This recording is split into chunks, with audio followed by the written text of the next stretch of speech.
उत्पन्न हुआ है। किससे उत्पन्न हुआ है? तो महापुरुषों ने कहा समष्टि अहंकार। और शरीर के भीतर में मन है, बुद्धि है, चित्त है, अहंकार है।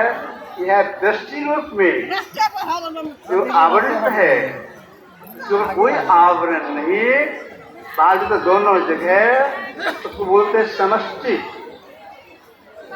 इस आकाश से बड़ा है समष्टि अहंकार। समष्टि अहंकार से ये आकाश उत्पन्न हुआ है। समष्टि अहंकार इस आकाश में समष्टि अहंकार घुस करके अपना मंडल बाहर रखा है। क्यों? पहले बना है, इस आकाश में पहले बना समष्टि अहंकार। कैसे घुस कैसे बाहर है? आप एक कांच का बर्तन ले, मिट्टी पानी को घोल लें और कांच के बर्तन में आप दे दें, छोड़ दो फिर होने के लिए। आप देखेंगे धीरे धीरे मिट्टी पेंदे में बैठ जाएगी। गौर से देखेंगे तो मिट्टी के कण कण में पानी घुस करके अपना मंडल बाहर रखा है। क्यों? मिट्टी की उत्पत्ति पानी से हुई है। मिट्टी की धारा से पानी की धारा बेसी है, इसीलिए मिट्टी के कण कण में पानी घुस करके अपना मंडल बाहर रखा है। ठीक इसी तरह से इस आकाश की उत्पत्ति समष्टि अहंकार से हुई है।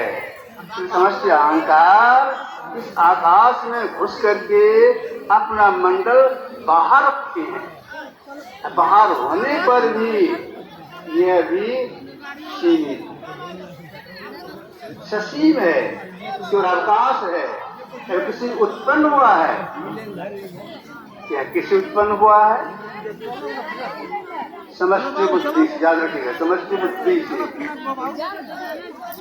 तो शरीर के भीतर में जो है दृष्टि बुद्धि है, तो समष्टि बुद्धि से समष्टि अहंकार की उत्पत्ति हुई है। तो समष्टि अहंकार से समष्टि बुद्धि की दायरा बेसी है, बेसी सूक्ष्म कुछ भी है। इसलिए समष्टि बुद्धि इस आकाश में और समष्टि अहंकार में, दोनों में घुस करके अपना मंडल बाहर रखा है।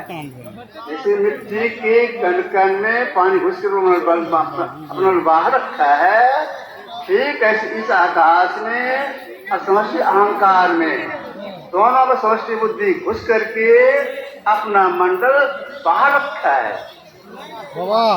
इतना होने बाहर रहने पर भी, तारा लेने पर भी समष्टि बुद्धि ससीम है, सीमा वाला है। इसको अवकाश है, किसी उत्पन्न हुआ है। समष्टि बुद्धि की उत्पत्ति कहाँ से हुई है? मूल प्रकृति से। याद रखिए, मूल प्रकृति। मूल प्रकृति किसको कहती है? इसको आप सरल भाषा में समझते हैं, महाकाव्य मंडल। भाषा को कहा गया है सामने धार्मिक